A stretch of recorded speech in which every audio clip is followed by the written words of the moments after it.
get a songbook and turn to page 575. 575.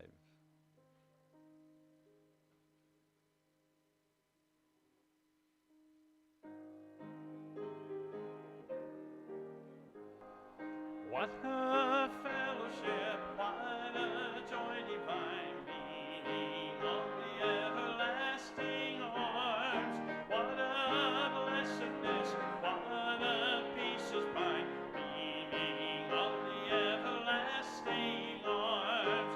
Leaning, safe and secure from all alarms.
Brother Kermit, would you open with a word of prayer?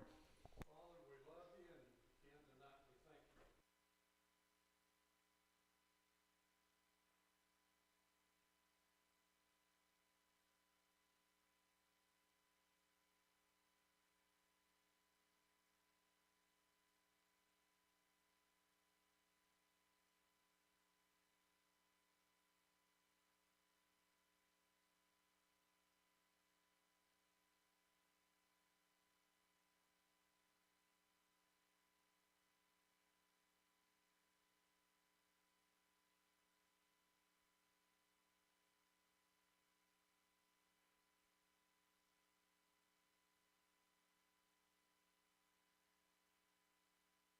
We're changing everything around. Before we get into our prayer list tonight, Sister Larkin has got a testimony she wants to share with us. So that's the reason I went straight to that instead of the other. So you can, okay, that'll be fine. Last week I had an MRI with and without contrast for my back. They have to do an IV to do the contrast, and they draw blood to make sure you can take the contrast. Well, the first part of the MRI takes 30 minutes. And when she got done with that, I had music on and my eyes were shut. When she got done, she said, I didn't get your labs back yet, so if you just stay still, don't move, I'll be right back. Okay, so I'm still in the MRI, and I'm just like looking up at the ceiling, and all of a sudden I picture Jesus in my head, and he's standing at the MRI with his hand above my head, not touching, but above my head, about 4, 5, 6 inches, and reaching into the MRI above my stomach, not touching, just 4, 5, 6 inches. And I'm kind of laying there going, okay, I'm not sure why you're here, because I'm not afraid. This doesn't bother me. And they were checking to see, I have a fragmented disc, or had a fragmented disc in my back, and they were checking to see about that, or to make sure it wasn't cancer. And I said to Jesus, I just said, I'm glad you came, but I'm not scared, and I'm not worried about cancer. Thank you for coming. And I just kind of laid there, and she come back, she put the contrast in, and we did the second part, which took about 10 minutes. The surgeon called me this morning, and he said, how's your back? I said, my back's fine, it hurts just a tiny bit, but not like it has been. He said, well, everything's gone, it's cleared up. There's nothing there, we don't have to do surgery. That's my testimony. Well, amen. I don't know of too many people that look forward to surgery, but I hate to mention this, but the last MRI I had, it wasn't really the Lord I was seeing. I think it was Satan, and I was scared to death.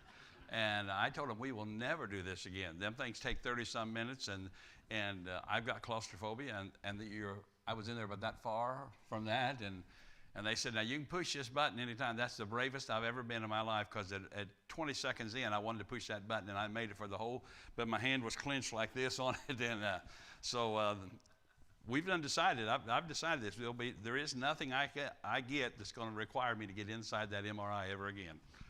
But she's a lot braver than me, and we're thankful that the Lord just took it away, so forget that surgery part of it. Now, if you've got a prayer list with you, I think we've got new ones come out this week. We should have had.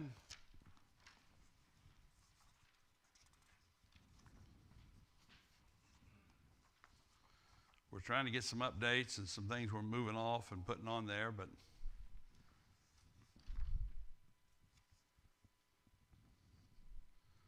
I think we updated most of the stuff on there this week.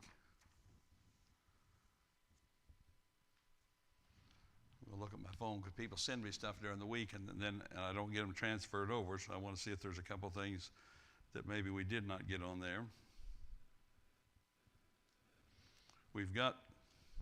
There's a Cheryl McDowell on the cancer list. That's the wife of a friend of mine, and they quit chemo, or they quit all the chemo and everything, and she went into hospice care. But now today they went ahead and took her in and put a drain tube in because she's filling up with fluid so fast, and so they think the drain tube will help her for a while. I don't know how long it'll help. I mean, if you've known people who's had to have them in, sometimes they help quite a bit, sometimes they don't help a lot. But that's Cheryl McDowell, and I just ask that you continue to pray for that family. She's ready. She said, I'll either get healed here or I'll get healed in heaven, so that's a good outlook to look at it. But she said, to be honest with you, I'd like to stick around here as long as I could, see what all was going on with everybody, but she don't know if that's going to be the Lord's will or not. So what else is going on here? Yes, sir? Justin Johnson on the cancel list, he's got a clean bill of health. Okay. I'm going to find him here in a second, Justin Johnson. Which list is he on? He's on the cancer list. He's not now, I just took him off. Did it come off your list when I scratched it? I guess we have to make copies after that, don't we? If it ever does, let me know, because that'll be something going on there.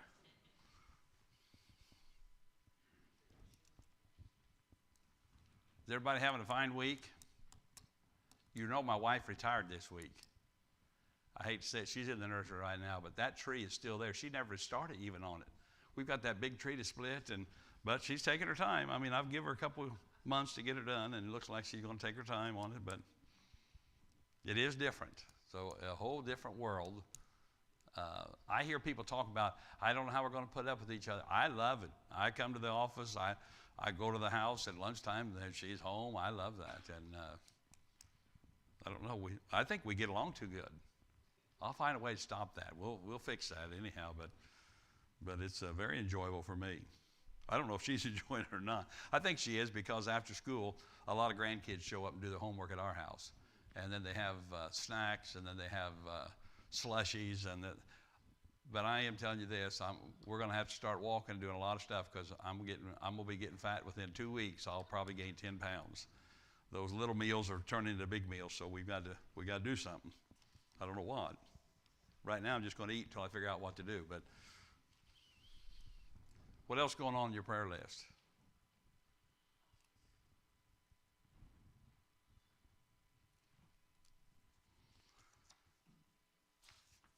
There are some things going on, people. I mean, I'm not going to name people, but there's things going on. They're not talking about it, but I can tell when things happen in people's lives sometimes. So just some individuals in the church. You just pray about it. The Lord knows what's happening, and I don't. But you always get concerned and what might be happening. I do know some folks have been sick. I know, like Marge Kiley, she's been struggling with some sickness, and then we got some that run off on us. Nelson and Karen went to run off to Florida, and I got some pictures of their campsite down. He pulled that. They're braver than I am. They pulled their camper all the way to Florida, and I like camping, but not that much. Not enough to pull it that far.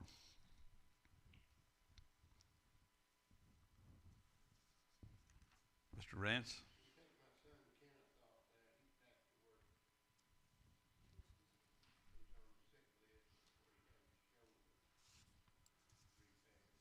shoulder repaired. Okay, I'm going to find him here in a second. Yeah, he's been got to talk to him, show him that. I still ain't found him, but I'm going to. There's Kenneth Tackett right down there. He's back to work, doing good. Okay. He's going to work till July, then retire. Retire, huh? People's doing that a lot. I'm not going to try it. Well, he's not old enough to retire. He'll be 65 years old July, and he's quit for 30. Well, you're getting a head start on it a little bit there, not much.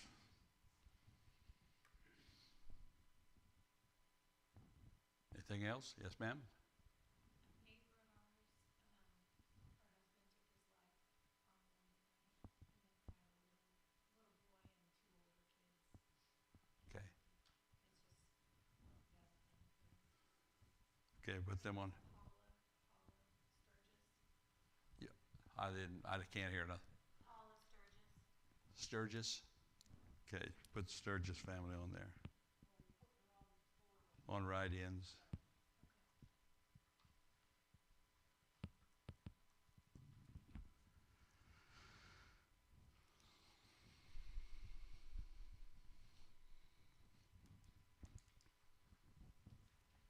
Yes, sir? My brother and his wife, they just recently announced that they are expecting, and before that, though, my brother's doctor told him that his testosterone levels were not very good. It was more than likely he was not going to be able to have another child, but they prayed and they kept trying, and the Lord decided to bless him with one more. Amen. Well, what's the name? We'll put them on mothers and babies. How about that? What's the mom's name anyhow? Bernadette Bricker. Bernadette. I wish I hadn't asked that now. You can put Bernie. B-E-R-N-I-E. Okay, and the last name? Bricker. B-R-I-C-K-E-R. Bricker. Okay. And,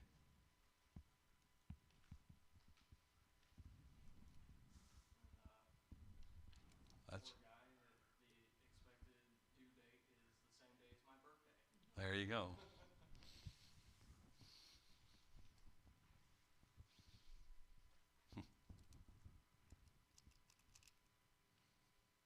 Anything else going on? Mr. Rich? I went to the doctor this week and he told me I was too sweet. Too sweet, huh? Still about eight, Too sweet. 8 point what? No, 9? 9.9. Man, that is. Even I didn't go that bad before I quit reading mine. Yeah, we got to. Let's put Mr. Rich on here. I think I've got you on here somewhere, don't I? Let's put him over on the. Yeah, I got him. I got you on the bottom of the sick list. So.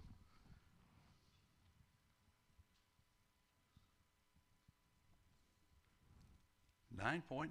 Boy, you're trying to set records.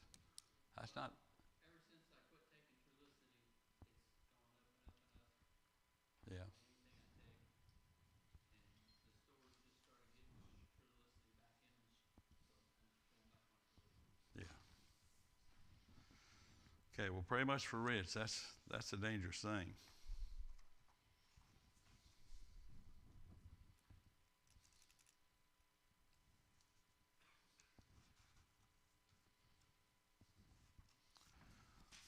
Okay, well, if you've got, hang on to your list, set it aside to the end, and then if you want to turn with us to the book of 1 Timothy tonight, chapter number 6.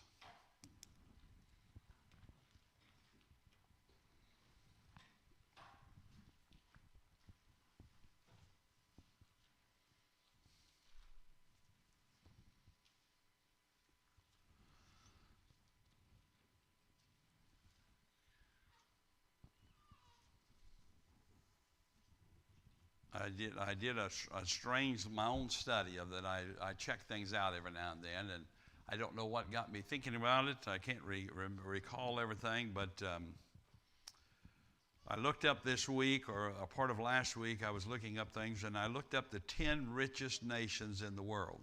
And this is per our economy, not per person or whatever. They got different ways they registered. But believe it or not, United States right there on the top. Then China and Japan and Germany and the UK, and went on down through 10 nations. Then I looked up the 10 happiest nations in the world. And not one of those top 10 in money made it to the top 10 in happiness. Kind of a strange thing. In fact, the UK made it at 20. They come in at number 20. Canada come in at number 15. The United States never come in. They didn't make the top 20. There's some 24, 25, something like that. But it kind of helped me to see, and I already knew this, but it kind of gave me some more confirmation on things that people that think that happiness comes and contentment comes when you have a lot of things, a lot of money, it doesn't show that. And definitely you can see that. And so I was reading some other things, and in 1 Timothy chapter 6 and verse number 6, I'm just going to start with one verse. The Bible says, "But godliness with contentment is great gain." And again, I was reading some other things, and in thinking about this thought, just the thought of contentment was what was kind of on my mind, and I was looking at some different parts. I'm not a big history reader, but I do like to find out ways some things happen in history, and I noticed that as I was reading some things back around the year 1600, somewhere that turn of the century there, England wasn't a very peaceful place, wasn't a very happy place, and there were a lot of good preachers in those days, old Puritan preachers, and many of them were suffering quite a bit under the hand and the persecution of the Archbishop there of William Laud, I think was his name, and he was a very hateful person, and not just the preachers, but the people themselves were suffering because of him. But during that time, there was one fellow, he wrote a book. His name was Jeremiah Burroughs, and he wrote a book called The Rare Jewel of Christian Contentment. Now, I don't have that book, but I can find parts of it online, and I've read parts of it, and it kind of stirred some thoughts in my mind and in my heart about contentment. And I don't know when this man wrote this, but it's almost like he chose every word in that title specifically. He called it the rare jewel. Well, and I thought, contentment's rare because I can't think of very many people that are really truly content. And I'm not just talking about people who are lost. I'm talking about saved people. How many saved people do you know that you could name that you could say they're just very deeply, very truly, very permanently content? Now, a lot of us would say that, and within an hour we'd be complaining about things. Because I don't think you find very many that would fit that description. And so he calls it rare, but then he said it's a rare jewel. Well, when I think of jewels, I think of things that are beautiful, things that are of a great value, precious, and then I got to thinking, and this kind of seemed like a strange verse, but there's a verse over in the book of Peter that had a saying. It said something I thought, and it made me think of contentment. In the day we live today, the divorce rate in the United States is well over 50%. And one of the reasons is because when people get married, they have certain expectations, and when them expectations are not met, okay, I'll go somewhere else. I'll just do something else. We're not content. That's what it amounts to. And you think about it, if you are a lady today, and you have a husband who's just not worth much. He's kind of bad. He's kind of lazy. Believe it or not, there's a couple of them out there. There may be more than a couple, but they're out there. But if you was to stay with that person and love that person, you know what most of your people around you would tell you? You're a doormat. And several other things, they would tell you that. And what they're saying is you got to get rid of people like that. Well, I tell people before they get married, when people come back and we counsel, I say, listen, you need to figure out who we are marrying here, and you need to figure out who you're marrying, and figure out all the things there is, because once you get married, you don't need to start looking anymore. You done made the commitment when you get married. So if you're going to find out anything you need to find it out now, but then you get married, forget it. But anyhow, I'm thinking about this, and I'm thinking about the word contentment, and I'm thinking how people would tell you today that you're a doormat, and they would go on and try to convince you to get rid of this person. But you know what Peter said? He was talking about a lady there. He talked about her meek and quiet spirit, and he said it's an ornament. What's that? Something that's beautiful. This fellow said is a jewel, of contentment. It's a rare jewel. Well, Peter says that a meek and quiet spirit, it's an ornament. It's something that's beautiful. And he said in the sight of God, it's of great price. So it's very precious. So I see why he calls it a jewel. That would be what God would say, would be a person who puts up with and tolerates and even loves a person who's not what they thought they was going to get, not what they should have got. And that's contentment. And then he says it's a rare jewel of Christian contentment because, and again, I'm thinking about it's Christian because it's got nothing common with what I would call the fatalism of Islam or the indifference of Buddhism. Christian contentment does not pretend that everything in the world is right, because it's not. Most of the world's a mess. Christian contentment does not pretend that God has so willed that there's so much evil has to be done, and so really those people who do it can't be held accountable because it's part of God's will for evil to be done. That's not true. They are accountable. So I wanted to just think along the lines, maybe tonight, maybe a couple more weeks on about contentment and the excellence of contentment. And again, it's something that I believe you and I need more of. In fact, I would say this, if there's a quality more excellent than contentment, I don't really know what it is. If there's a trait that's more Christian or more needed or more useful than contentment, I probably couldn't name it. If there's an attribute that set us apart from the world more and testify to the world all at the same time of God's grace and of His power, contentment would have to be at the top of all of those things. When people see you and they know what you're going through and they know they're going through the same thing and they're threatening people and they're wanting to kill people and they're wanting to do everything else and you're dealing with it in a much milder sense, they see that. People see those things. And so I would have to say contentment's there. But contentment is not a gift that God gives people. Contentment is a grace. It's a fruit of the Spirit, you could say. And it's not some special calling that some people's got, some deacons got them, some preachers got them, some fine people in the church, but others don't. No, it is a part of the fruit of the Spirit. And as that means contentment's for all of us. We can all be content. And if you're saved, if you're in Christ, you can have contentment, and you need to grow in contentment. You need to learn. Yeah, things are not the way they should be. Everything in the world is not perfect, but I can live with that. I'll get by with that. And I think as Christians, we need to be more patient, and we need to be much more satisfied than what we are. That's everybody. That's young Christians, that's old Christians, that's Christians who have health problems, Christians who are very healthy, those who are newly saved, and those who've been saved for years. We just need to learn that contentment that God intended for us. So that's what I want us to see a little bit about how we can grow in grace. And Paul says, and I should have had you turn here, but I'll read it to you. And he's writing in Philippians chapter number 4, and in verse 11 he says, "Not that I speak in respect of want, for I have learned in whatsoever state I am therewith to be content." Now this is in the middle of his writing where Paul is rejoicing. I mean, he's not just giving a lecture. He's not just setting some people down saying, this is the way y'all do things. Paul is happy. And Paul is going through some, he's rejoicing. And in the middle of this, he tells them, he said, I'm as content as I can be. Now, I mentioned something like this last week, but Paul was not sitting in a Holiday Inn somewhere with everything paid when he wrote this. Things was not real good. Paul was in prison.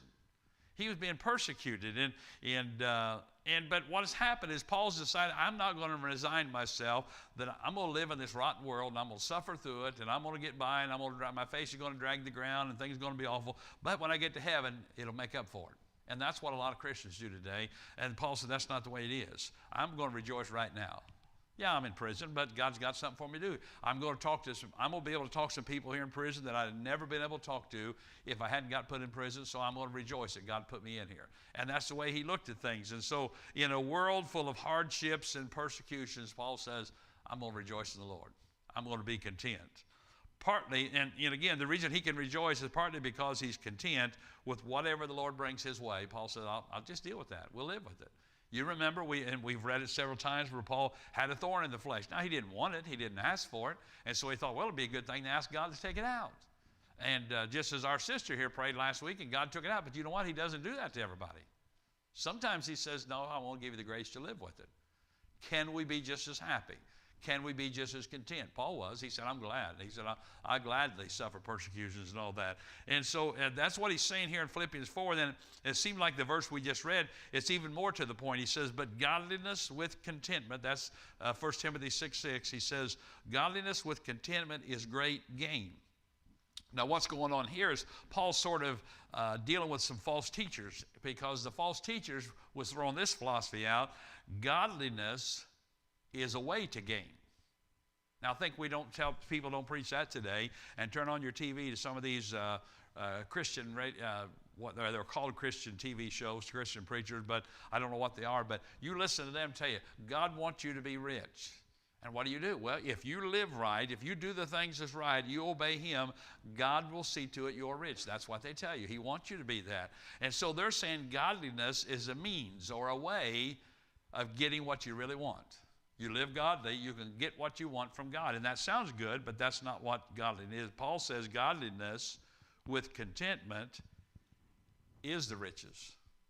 You are rich when you have that. And it's not be godly and content so you can become rich. He says if you are godly and you are content, then you are rich. Because it doesn't matter what you've got. It doesn't matter all those things. And that's precisely what the Bible teaches, that contentment is a rare jewel. And I read some other things. I was reading some they're not even Christians, some philosophers or whatever they were. I don't even know what they were. I can't even say the fellow's name, but he was an anti-God person. But he was very much writing about the value of contentment. And I thought to myself, as Christians, shouldn't we know it even better than a person who's not even saved? And he's writing about the value of contentment. And then I was reading about this fellow, Marcus Aurelius. He was one of the persecuting Caesars, and you can read all about him. But you know, he really believed in contentment, and he spent his whole life pursuing contentment. So why doesn't God's people? Why don't we? Why do we justify being discontent and being murmuring and complaining and envying things and resenting the things, people or situations that we don't have? We thought, I should have had this. And I thought about that. I thought, you know, it's not very flattering to be compared to a pagan and find out they're more content than we are. That's not a very good testimony for God's people. And so it kind of brings a question to my mind. And you might have noticed I don't have much of an outline. It's just kind of a thought on contentment. And I don't know if I'll have an outline or just another thought on it next week. But the question that comes to my mind is, what makes contentment so precious?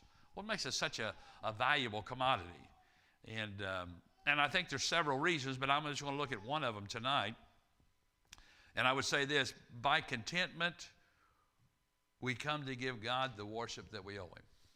It is a way of worshiping God. Now that's hard to understand and to some extent, because when you and I think of worship, we think of coming to church, we think of reading our Bibles, we think of praying, we think of meditating, we think of singing, hearing a sermon, preaching a sermon, taking the Lord's Supper. All these things are good examples of worship. But so is contentment. And so that is how we ought to think of contentment, but I don't think we usually do. We don't think of that as a way of worshiping God. And I thought of, you know, across the road over here is that old church, and I don't know if it's still up there or not. The house is still up there on top. There used to be an old bell. When I was a kid, when I was real young, we actually went to that church, and I don't even know what it was at the time. But I do remember in some days, in days past, that people would ring the bell. Now, if you ring the bell now, probably the whole building will fall down. So I hope there's not even a bell up there. But they would ring. In some places, they still ring church bells today to call people to worship. Well, as I thought about it, you know, problems that come into our life ought to be like that church bell. It calls us to worship. Problems is what brings us to God so he can extend his grace. And so I think of it this way. The next time you look at your paycheck that's not big enough, or your old car that's just not running too good, or your small house that's not big enough, or your disappointing family, or your dead-end career, or whatever it is, just remember, God's calling you to worship, to just be content, okay? God's put me here for a reason. I'm in this situation. I'm not going to complain. I'm going to be content with it.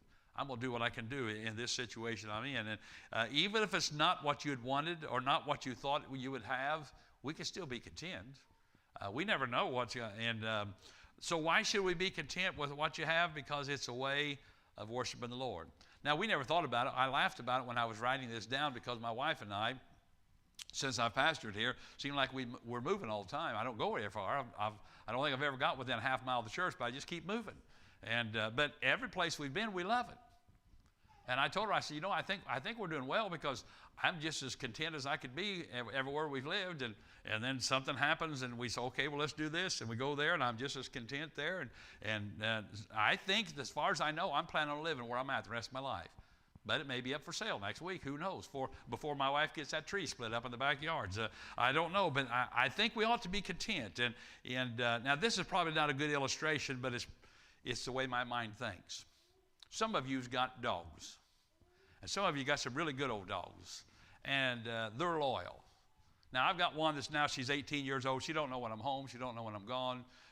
Every now and then we'll be sitting there and we've been there for 10 minutes and all of a sudden she'll start barking. She figured out somebody's in the house. And so that's not really what I'm talking about. But in her day, she was all right. But if you got a loyal dog is content with their master. I mean, if you want to go for a walk, okay, the dog goes for a dog. And I said, no, it's too hot today. Let's not go for a walk. No, they just go. They just do. You go for a walk. And if you want to sit by the fire, dog sits down by the fire with you. If you want that dog to sit up or roll over, and if you're good at that, Kaylee's good at that around our place, but you want them to do whatever, back, they're satisfied. Do whatever you want them to do. The dog is content to do what you want it to do. Now, if God was a man, that would be humiliating for us, but he's not a man. And there's nothing shameful in me saying, I'm content with whatever God sends my way. If God sends me into a church of 10 people, and he said, I want you to work in this church of 10 people, and in 5 years later we got 15 people, doesn't seem like we're moving very much, but I can be content, and that's what I'm talking about.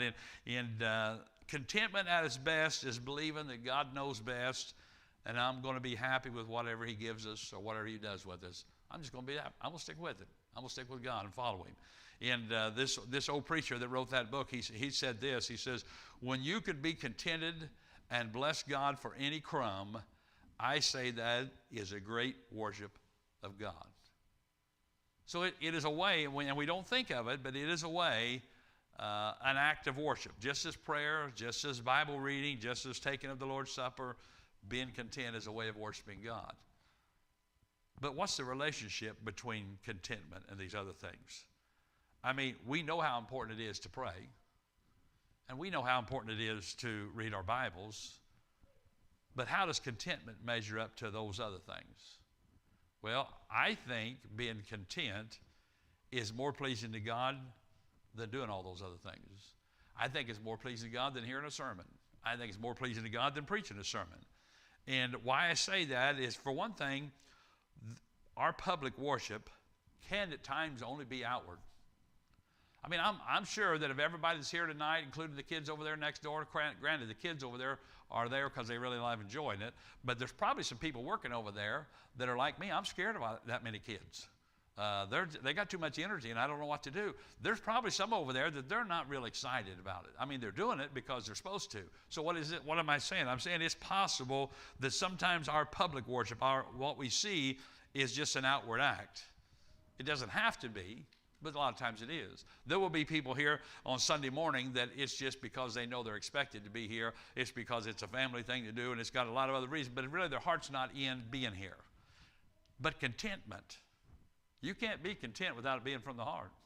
If I'm really content, it's coming straight from the heart, and it's a devotion that's real. And I think about the Pharisees. The Pharisees were very committed. They were committed to praying. They were committed to fasting. They were committed to giving alms.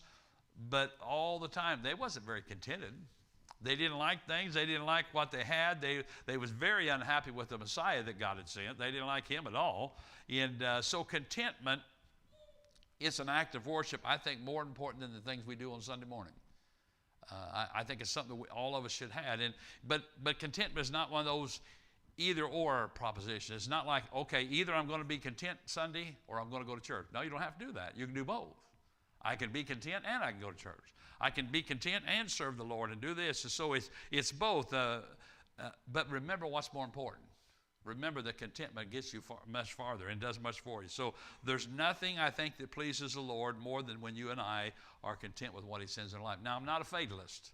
I'm not saying if things come in our life, okay, well, that's the way it is. I got run over by a car. I'm just going to lay here in the ditch. And no, that's a little bit nonsense. But I think it's our highest act of worship. In fact, I was thinking about Job. You know, when you read in the Bible the story of Job, you see how God called him a perfect man. It didn't mean he had no sin, but it meant when Job had something that needed to be taken care of, he took care of it with God. Job, he walked with God. He said he eschewed evil. But you know, there was never a day when Job was more holy than the day after he lost his kids and he lost his wealth all in one day. And what did he do? He worshiped. And he rent his clothes, and he said this, naked came out of my mother's womb, and naked shall I return thither. The Lord gave, and the Lord hath taken away. Blessed be the name of the Lord. Now, I don't know about you, but I don't think I could have been content right there. But he did. I mean, he made a statement there. It's an amazing statement to me, that he could say something like that. So my thought is just on contentment. And before we quit tonight, I'll kind of ask you kind of a tough question, or maybe a series of tough questions, and somehow we're running a lot faster tonight. I got less notes than I had before. I don't know how that happened, but are you content with what you've got? Or being more particular, are you content with your husband? Are you content with your wife? Are you content with your parents? Are you content with your children? Are you content with your church? Are you content with your income, with your home? Now, granted, some of these things can be changed and will be changed, but until that, are you content where you're at? Or if they never change, could you still be content? God's not going to change everything. I know some people, and you know some people that we have a service up at the, I always call it nursing home. It's not a nursing home. It's an assisted living home. But those folks are not going to get well and come back home and go back out and get a job and things. No. They just have to be content. Okay, I had a good life, and now it's not quite as much as it was, but I'm able to do this still. I'm able to do that, and I can either mumble and grumble and complain because it's not what it used to be, or I can be thankful for what I used to have and thankful that I've still got this much. And contentment is what I'm saying. You can do that. So some things will change, but some's not, and we have to learn to be content no matter if they do or not. If they never improve and they never change, then I'm just going to be content with what I've got. Now, that's not my opinion. That's all through the Bible. It's the unmistakable Word of God. And when you accept what He's done for you, you find contentment, you find thanksgiving, you find freedom, you find usefulness. But when you won't take what He has for you, you find people that are dissatisfied, people that are ungrateful, people that are in bondage, people that have a negative influence on everybody around them because of murmuring, because of complaining. But most importantly, when you're content with what He gives you, you're worshiping God. It is a way that we said the last few weeks we've talked about. This is not part of that, but it does bring me back to that thought. It's a way of me bringing glory to God that's due to His name. I trust Him. If He puts something in, if He does certain things, and I often think of when young people get married, and I remember when my wife and I got married, before we got married, I bought a little old trailer, and I thought it was a castle. It was great.